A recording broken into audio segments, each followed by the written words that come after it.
देश में जैविक खेती को बढ़ावा देने के लिए केंद्र सरकार लगातार काम कर रही है।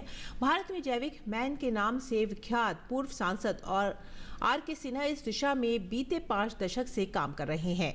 जैविक खेती से भारत कृषि क्षेत्र में कैसे बनेगा आत्मनिर्भर, इस विषय पर हमारे संवाददाता ओपी यादव ने बात की देश में प्राकृतिक कृषि के प्रणेता आर.के. सिन्हा से।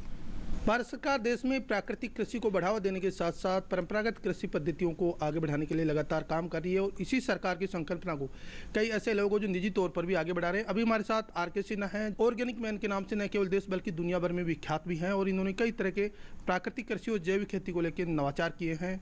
आइए बात करते हैं सिन्हा जी से, किस तरह भविष्य में भारत की कृषि की तस्वीर बदलेगी प्राकृतिक, जैविक और ऑर्गेनिक के जरिए। सर, अगर बात करें प्रधानमंत्री जी की जो संकल्पना है प्राकृतिक खेती को बढ़ावा देना, गोधन पंचगव्य को महत्व देना और भविष्य में भारत की जो सांस्कृतिक धरोहर है कृषि से संबंध उसको आगे बढ़ाना, तो किस तरह देखते हैं? नहीं, ये बिल्कुल सही है, क्योंकि जो देश की धरती जो है बहुत तेज़ी से बंजर होती जा रही है और जितने प्रकार की बीमारियां हैं जो आपने नहीं सुने हुए नाम, चाहे वो डायबिटीज़ है, ब्लड प्रेशर है, हार्ट से संबंधित बीमारियां हैं, दिमाग से संबंधित बीमारियां हैं, कैंसर है, किडनी फेलियर है, लीवर फेलियर है, ये सारा जो है ये खान पान की वजह से हो रहा है। और खान पान में प्रदूषण पैदा कर रहा है रासायनिक खाद और रासायनिक कीटनाशक। तो हमको वापस जाना पड़ेगा।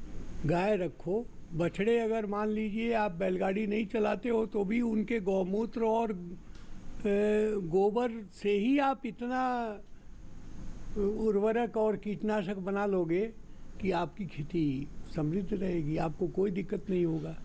तो हम तो उसी पे गोबर पर आधारित उर्वरक और कीटनाशक पर ज़्यादा ध्यान देने के लिए कह रहे हैं लोगों को। रसायन युक्त जो खेती है उससे न केवल ज़मीन की उर्वरा शक्ति खराब हो रही है बल्कि जो ह्यूमन बींग्स है उनका स्वास्थ्य खराब हो रहा है और इसके रेजिडुअल इफेक्ट्स भी नेक्स्ट जनरेशन में भी देखने को मिल रहे हैं। इससे तमाम तरह की बीमारियां और खर्चा और आर्थिक संसाधनों का दुरुपयोग, तो इसको रोकने के लिए भविष्य में किस तरह की नई अपन तकनीक अपनाएं? देखिए, ऐसा है कि इसको रोकने के लिए एकदम से रुकेगा नहीं। जो 70 साल में अगर आपने रास्ता ख़राब कर दिया, एक दिन में तो रुकेगा नहीं। लेकिन आपको बता दें कि 15 लाख करोड़ रुपए का हम रासायनिक खाद और कीटनाशक इंपोर्ट कर रहे हैं।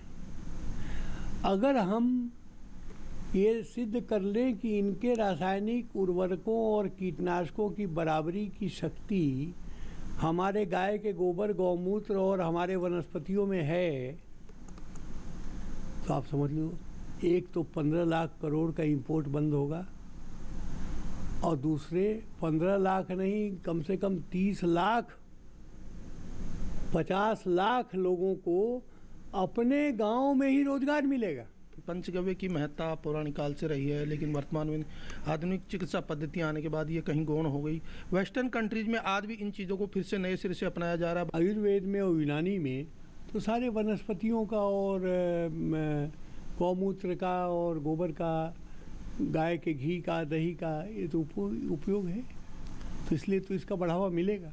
तो जैविक मैन के नाम से विख्यात प्राकृतिक कृषि के प्रणेता आर.के. सिन्हा, जिनका मानना है कि देश में जैविक खेती को बढ़ावा देने से एक और जहां भूमि की उर्वरा शक्ति बढ़ती है, वहीं दूसरी ओर किसानों की लागत घटने के साथ उन्हें आर्थिक रूप से फायदा भी होता है।